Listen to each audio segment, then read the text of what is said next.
Today, we're changing tack a little bit to the usual programming because I am very excited to be interviewing Dr. Bella DePaulo, who wrote this groundbreaking book, Single at Heart, The Power, Freedom, and Joy of Single Life. I read this book about a year ago, and it has completely changed my life in terms of the way it has freed me up from the single narrative that I didn't even know I was living by. Because I have been single most of my life, I always thought that that was a reaction to my childhood and the traumas I experienced and my upbringing and my parents' divorce.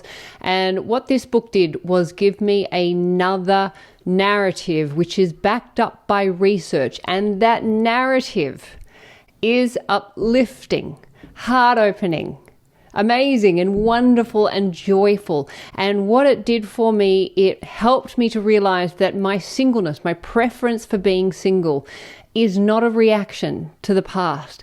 It's a genuine preference to live the way that I'm living. And what it did was it took off the guilt and the shame that I have been unwittingly carrying because I don't fit into what I have been conditioned to believe is what we should all want, which is marriage and kids. And that was just not something that I ever felt called for. But I always felt that that was some kind of character flaw or something that I had to go to therapy for. And what this book did was it freed me from that. And the reason that I want to share it with you is because I know that there will be some of you who really identify with this term, which Dr. Bella DePaulo coined, single at heart.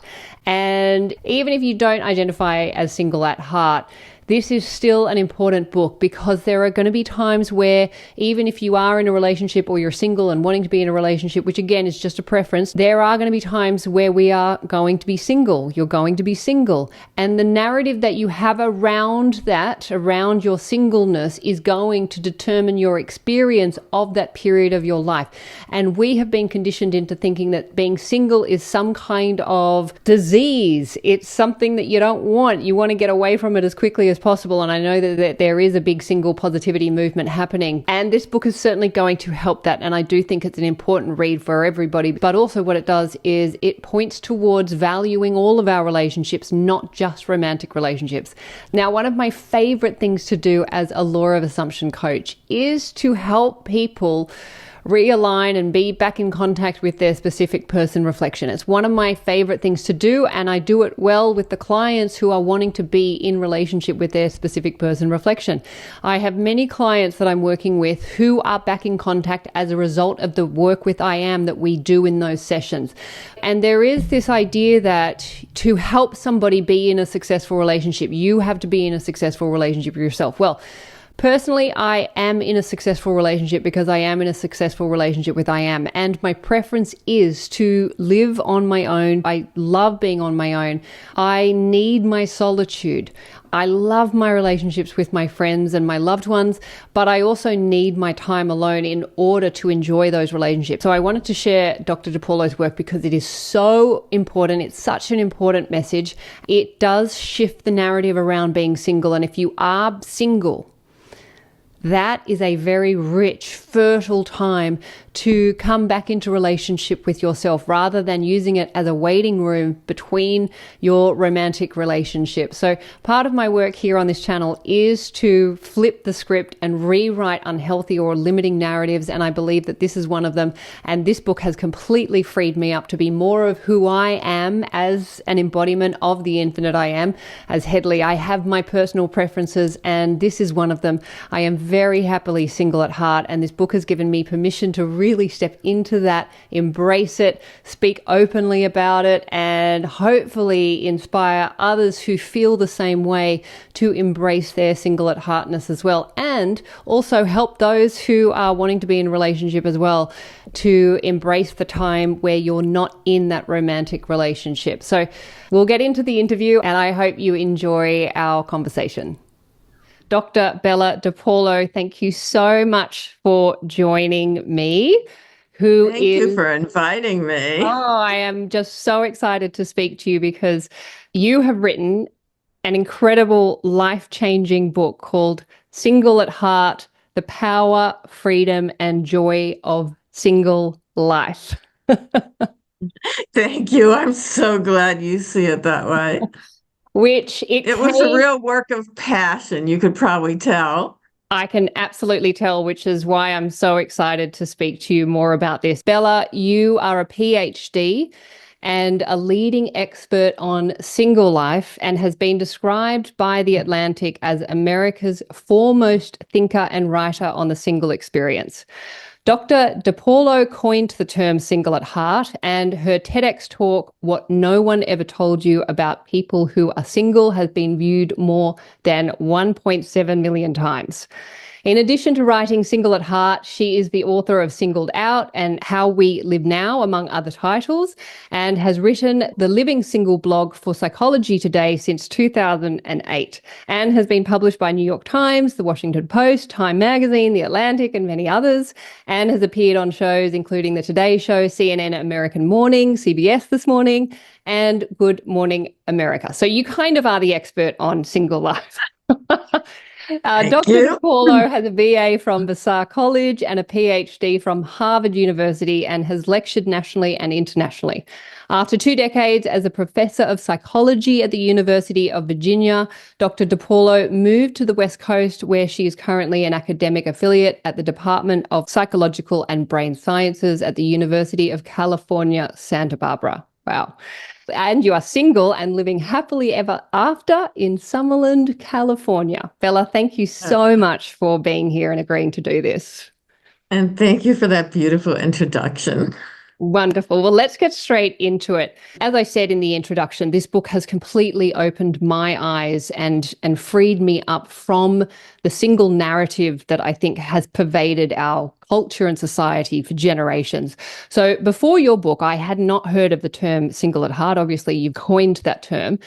So for those who are hearing the term single at heart for the first time and meeting you and hearing about your book for the first time, what is single at heart?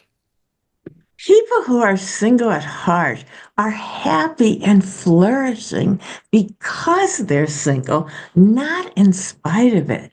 So for us, of course, I'm single at heart.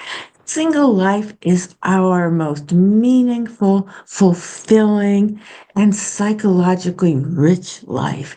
It's how we live authentically. Single is who we really are.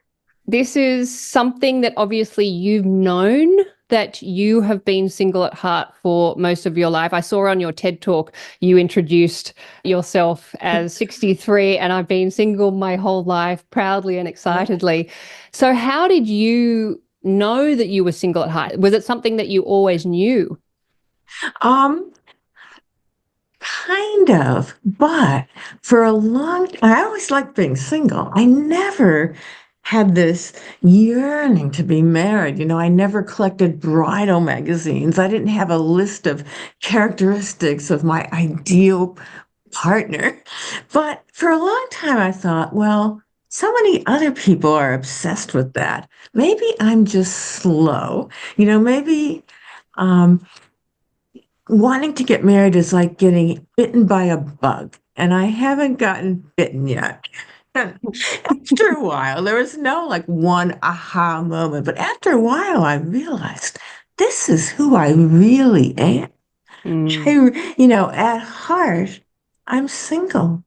Yeah. And I always will be. And that's still true. I'm 71 now, always been single, always will be.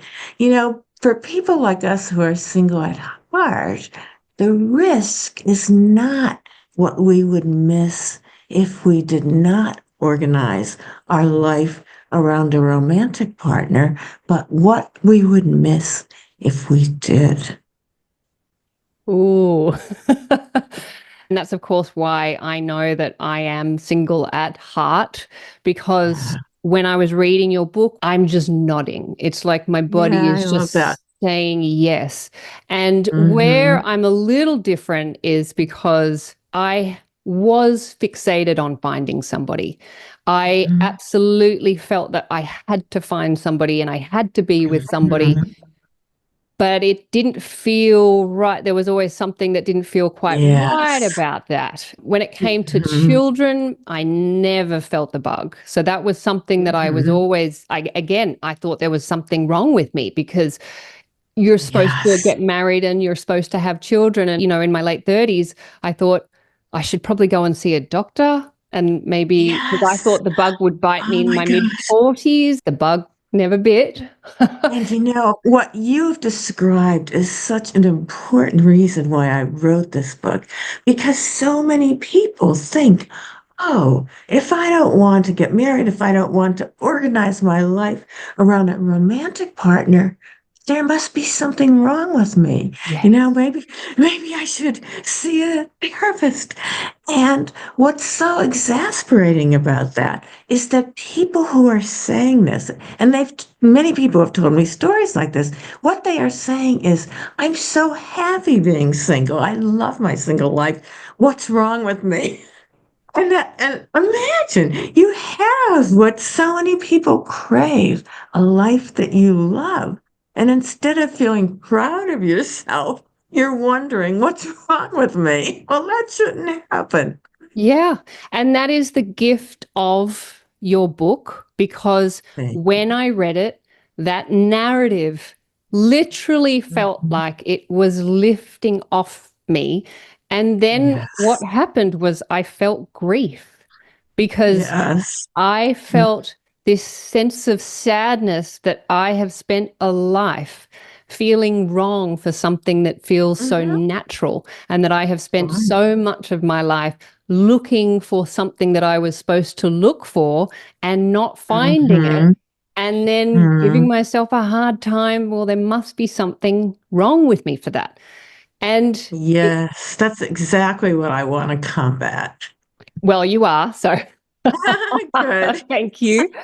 And it leads into another question that I have, which is as I said, prior to reading your book, I did live with this feeling that there was something wrong with me, and that my singleness and my not being in a relationship was due to my childhood trauma and my upbringing, because my parents were divorced and I saw what marriage was. So I thought, well, I don't want that.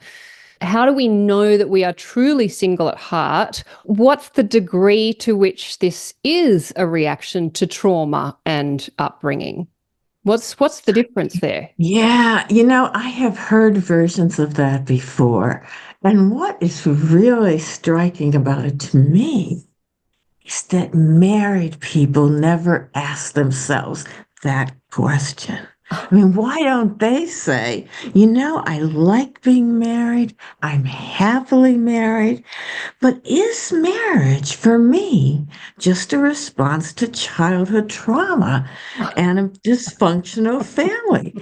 Maybe what was modeled in my family growing up was neediness and dependency. Maybe I never had any role models of people who were enjoying their independence and were happy and flourishing as a single person. Wow. That actually reminds me of the number of times where you have flipped the script in the book. You Yes. flip the script, and it's such a Mm-hmm. it's like your brain just does this backflip of, wow, I've never thought of it like that. It is so much of a narrative that we have all been given. And I think that narrative, certainly in the article that you sent me as well, around Mm-hmm. the single positivity shift that we're seeing, Oh, yeah. Yeah. which is amazing and exciting.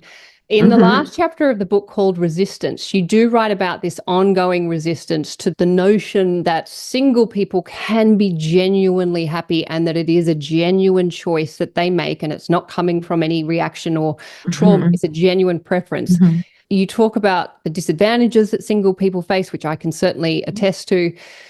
The book has been published for about 2 years. I think it's been out and about. It came out in December of 2023, so Oh, more like not a year long. and a half. No. Okay. Year and Yeah, a half. yeah. So, in terms of that resistance, have you noticed a shift, or at least a softening of that resistance to the notion that single people can be happy? In a way, yes. So you see now things like celebrities celebrating their conscious uncoupling or their self-partnering, and people having marrying themselves, and people embracing their single lives. So those are steps toward single positivity. In fact, it's sometimes called a single positivity movement. But a lot of people are threatened by that. They Yeah. don't want to hear that single people are happy. In fact, there's a writer at the Atlantic magazine who wrote a whole piece on this, and she said it was just so annoying that single people are relentlessly celebrated. Well, yeah, there's this, self-partnering and marrying yourself and all that kind of stuff. But when you compare that to all the stories of celebrities gushing about their romantic partners and all the stories about them in celebrity magazines, and think also of all the weddings we all go to and the presents we bring and the TV shows and the novels and the movies with marriage plots or meet cute or all the rest of it. The celebration of single people doesn't even come close to any of that. And yet, just that little hint of we single people are going to embrace our single lives, declare our happiness, is very threatening because I think, people who are married or in a committed romantic relationship think they deserve a prize because they've achieved what's been celebrated. Mm. And, they don't want to hear that you can live a whole different life and be happy and flourishing too. Wow. As you were talking, I had another question emerge around claiming to be single at heart. So, for example, as I said to you before I pressed record, I haven't Yeah.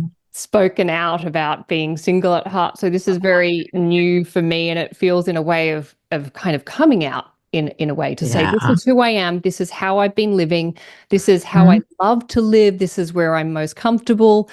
And I am still open to being in a relationship, but having read your book, now I know that it would never look like what I've been Mhm. conditioned for it to look like, especially because your research also supports that single people can become happier and more fulfilled later in life. Because one of the myths is that single people die alone and they're Yeah. miserable, which your research proves otherwise.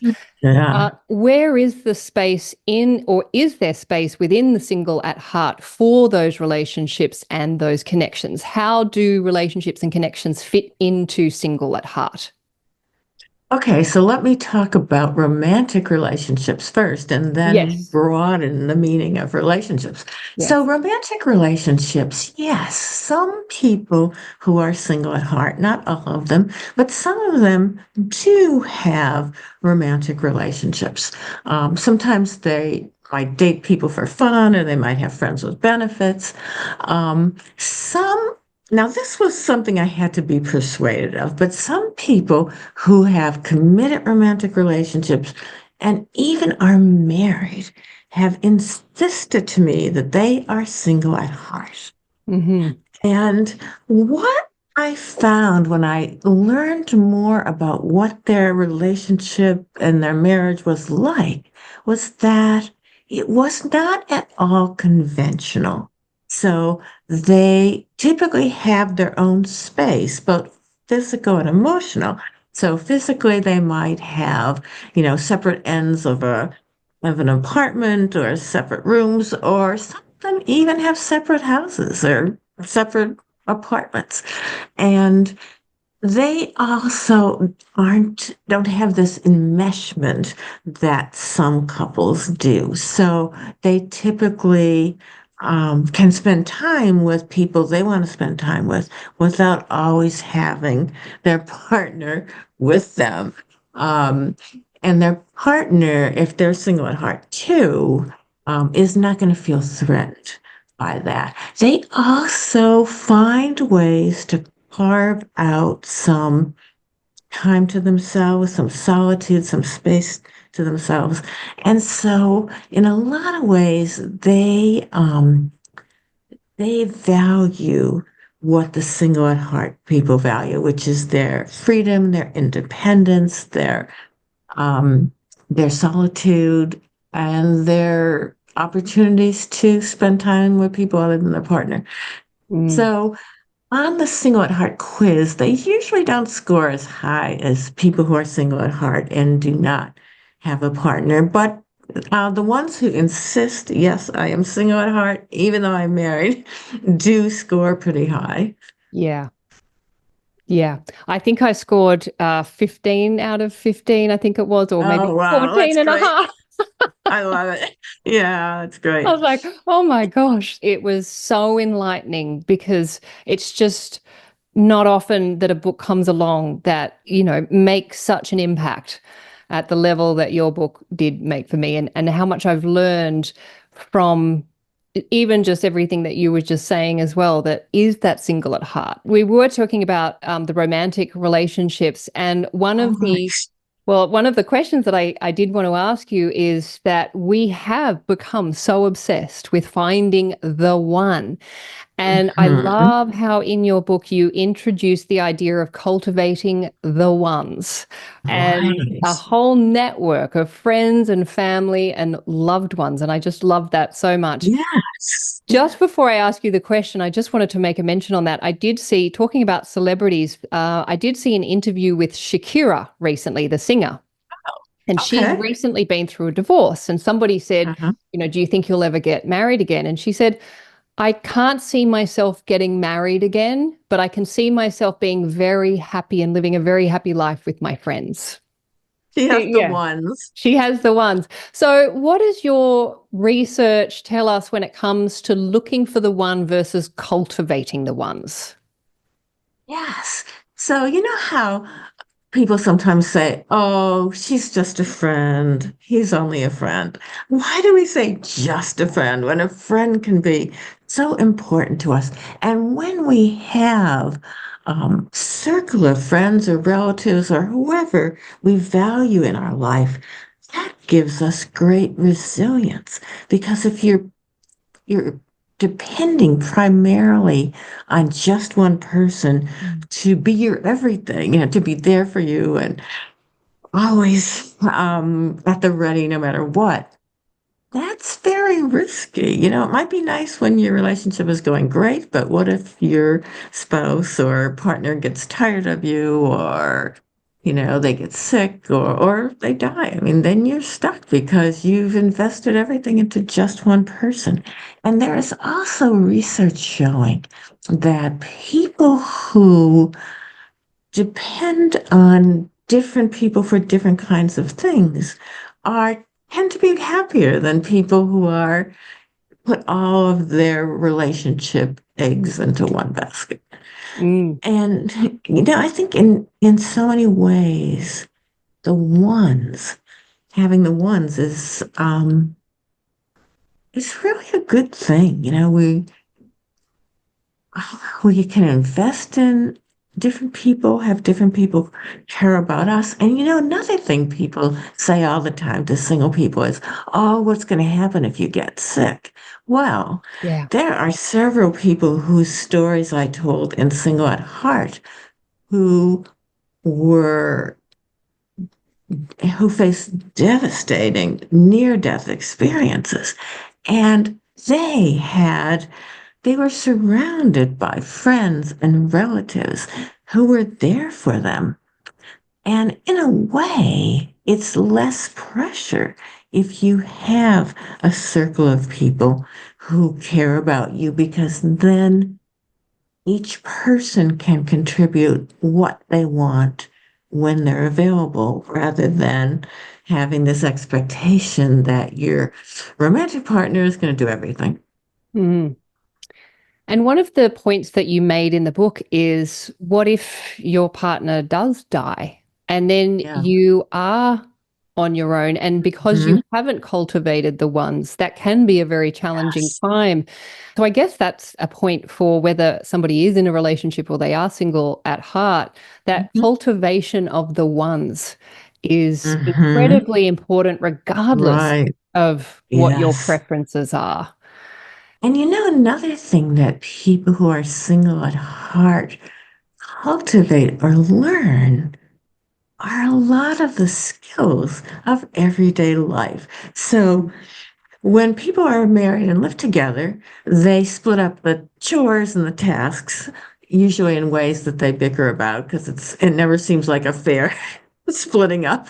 But anyway, and that can seem nice. There are times when I wish somebody would kind of slip into my house and clean it up and Yeah. then leave.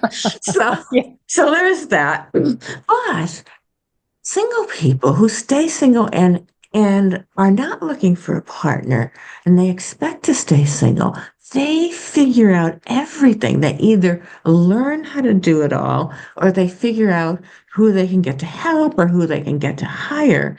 And that is a tremendous asset in later life. Whereas you take someone who is newly divorced or newly widowed, and at a time that's already can be very emotionally difficult. On top of that, now they've got to figure out how to do the things Mm. they either never learned to do or are now out of practice doing. Yeah. It has been incredibly empowering as well on that front. So again, so thank you. Oh, yes. Another some person that told me her story for the book called herself a do-it-yourself goddess because Yeah. she learned how to do so many things that she never would have learned if she was Yeah. with a partner who did them. Yeah, and again, that's another narrative is that you need somebody to do a lot of these things. And Mhm. again, it's not to put relationships down or being with Right, somebody if that is your preference. But right. certainly for the single at heart, I think it has to be a conscious intention Mm. because of the negative narrative that we have all been Yes, conditioned with this single story.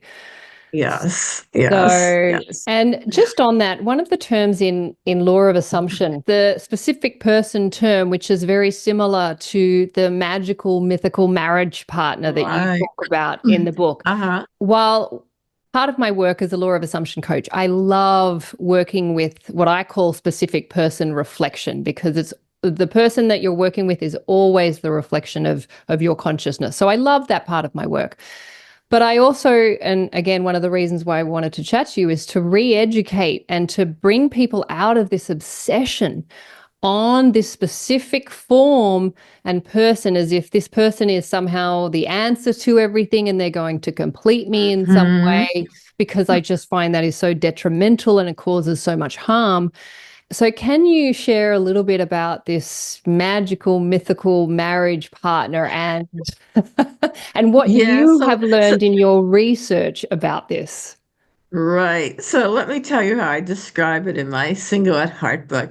The magical, mythical, romantic partner, that's the person who is always kind, always attentive, always around when you need them, and always happy to do their share of the work.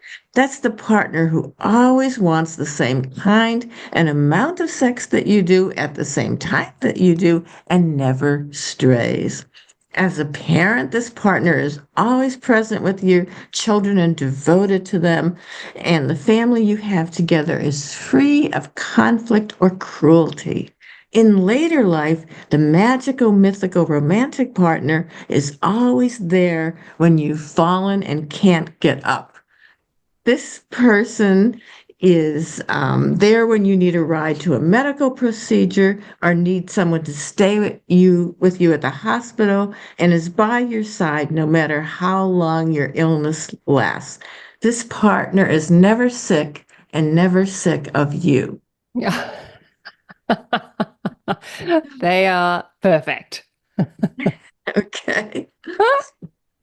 And what's the relationship between that and single at heart, I guess? Yeah, well, single at heart is kind of exposing the ridiculousness of that. Mm, I I hope love that that. when people read that description or hear it, they realize, oh, yeah. And when people feel sorry for single people and they think, oh, they're not getting sex or they're not, they don't have a co-parent, they are thinking about the magical, mythical, romantic partner. And Yeah. in fact, some romantic partners are great. I'm not putting down all romantic partners, but I think that we tend to idealize them. And that's not good for people who are single and are made to feel badly because they don't have this perfect person. Yeah. And it's also not good for people who want to be coupled to have this totally unrealistic expectation. One of the other questions that I have around that is, what about sex? How does sex fit into single at heart? And, does that mean that you're celibate for the rest of your life? I have had conversations where people, it just doesn't compute, doesn't make sense because it doesn't fit Right. into that classic monogamous storyline. You know, and there's a big study with thousands of people that showed that single people who are not looking for a partner are even more satisfied with their sex lives than single people who are. And that doesn't necessarily mean they're getting more sex, but it may mean they're getting the amount and kind of sex they want, including none at all. I mean, it's no triumph to get a lot of sex if you'd rather be watching Netflix or reading a book. So that's one thing to keep in mind. But people have different approaches and experiences. So, like I said before, some people like to date, they like to have casual sex, they like to, they might have friends with benefits, or they may have, as we were talking about before, about people who are married or have committed romantic relationships. So they may have sex in that context. What differs is that they're not putting a romantic relationship partner at the center of their lives and organizing everything around it. Now, people who are actually married get close to that. But as I mentioned before, none of them that I've talked to have conventional marriage or partnerships. They have more of their own space, more of their own time, more friends of their own, and more money to themselves rather than sharing. So, and I think another thing is when people feel sorry for single people, there's in this with regard to sex, they're thinking of, the magical, mythical marital partner who's always wants the same amount of sex that you do. But think also of that married person who might wish they could have sex with different people and not feel guilty about it. Yeah. So, Yeah. And again, I think that's opening up as well, which is lovely. It kind of almost anything goes. And whether you're single or you're in a relationship, you have to be the one to figure out what works for you and to there's now all of these other, there's all these paths that you can take and options. And so it is a lot more open in terms of finding your own way, which is lovely. In terms of the single myth, which is single people are less happy than married people, and also that single people have it harder later in life, which is also, I think, a fear and perhaps why some people stay in relationships when they don't necessarily want to be in relationships. Yes. You'll find a lot of claims that married people are happier than single people, but there's several things wrong with them. One is that they just compare people who are currently married to single people, and they ignore all the people who got married and got divorced. And, they didn't get divorced because they were so happy. So it's like cheating. And then the other thing is, when you hear about this, a study that supposedly shows that married people are happier or doing better in some other way, what's left dangling is the presumption that if those single people got married, they would be happier. But there are dozens of studies now that show that when people get married, they might at first get a little bit happier. It's the honeymoon and the wedding and the presents. But then over time, their happiness decreases and decreases and decreases until they either go back to where they were before they got married or they become even less happy. And the people who get married and divorced, definitely become less happy than when they were single. So, this story we've been told, there are just so many holes in it, and yet Yes. we get told it over and over again.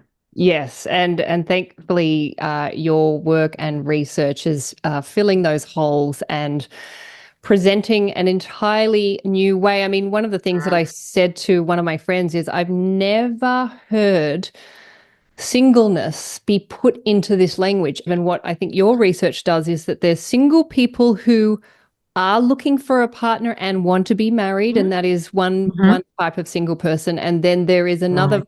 type, which is the single at heart. And Mm-hmm. the research before you was bunching those single people together. Yes. And Yes. so thankfully, your work has actually kind of split that, where now, and Mm-hmm. certainly in your community, your online community, which I'm a part of as well.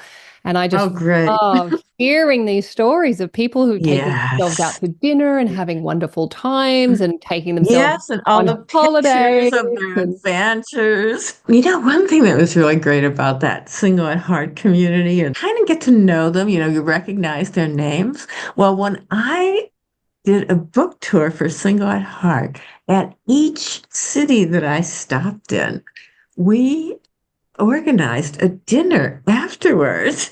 And so I got to meet a number of these people in each of the different places, and it was just so joyful. So wow. what was mostly an online community, every once in a while it becomes an in-person community, and that's really wonderful too. Wow.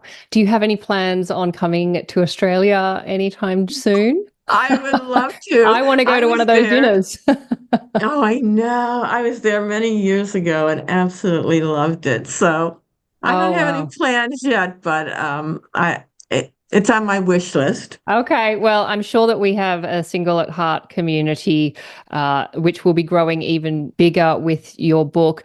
And just, I know that we're almost out of time. To wrap it up, based on your community, it really must be so rewarding to hear so many people and people in your community and readers of your book sharing their stories, their single at heart stories, and coming into the awareness that they're single at heart, like myself, thanks to Right, your work. right. Oh, I will end with one of my favorite stories about this. So, when the book was first published, I wrote an essay for the Huffington Post, and the title was something like, I'm 70 and I've always been single, and this is what people don't understand. And I talked about what I loved about my single life and what it meant to be single at heart. And I got something like 100 responses. People emailing me or sending me messages on social media. Some people even handwriting cards and snail mailing them to me. And what they mostly said was, it was so validating Yeah. that they'd spend their whole life getting treated like there was something wrong with them because they were single. And this totally turned the tables and said, you know what? If you are single at heart, you are probably flourishing. And here's why. And you should be proud of yourself. Yeah. Wow. That must feel so rewarding to receive that. And that is only going Yes. to continue, especially as this single positivity grows and expands and people come into the realization that, oh my goodness, I am single at heart and now I can Yes. live this way freely. I can Yes. travel, I can eat out and not feel Yes. ashamed, and I can absolutely really embrace myself as single at heart. And I'm sure that we're going to see more and more and more. And I also just want to say, even though we are speaking about single at heart, this is not to discount people who have a genuine preference to be in relationship or to be married, which is valid as well. But I think what this work is doing, it's validating those who Right. don't have those preferences. And Exactly. So it's not anti-marriage or yeah, anti-single people who want to yeah. be romantically coupled, but it's pro Yes. to validating people who Yes, have not had validation before. I mean, married people are celebrated all the time, and exactly. people Yeah. who want to be romantically coupled are understood. Yes. Whereas those of us who don't want to, we have not had much validation. Yes. So thank you for validating me because your work absolutely did that. And thank you for giving your time to sharing and being here and sharing your work. So just a million thanks to you. And But thank you. I really enjoyed talking to you. And I just wanted to let everybody who's listening know that I'm going to be putting all of your links, as many links that I can fit underneath the description box so that they can find your book wherever they are. They can join your online community and they can watch your TED talk and just your website so that they can just follow you and your work if that's something that calls to them to embrace more in their own life. So I think we're going to be seeing a lot more single at hearts over the I next hope few so. years. Yes. Thank you. Enjoyed So, it. Bye. Bella, thank you. Bye. Oh, sure. It really was fun. Thank you. Thank you for listening. I hope you enjoyed that. And I would encourage everyone to purchase Dr. Bella DePaulo's book, Single at Heart. I will put all of the links down below this video. So go and check all of that out. Have a wonderful week. Embrace your single at heartness. And I will look forward to seeing you in the next video. Bye.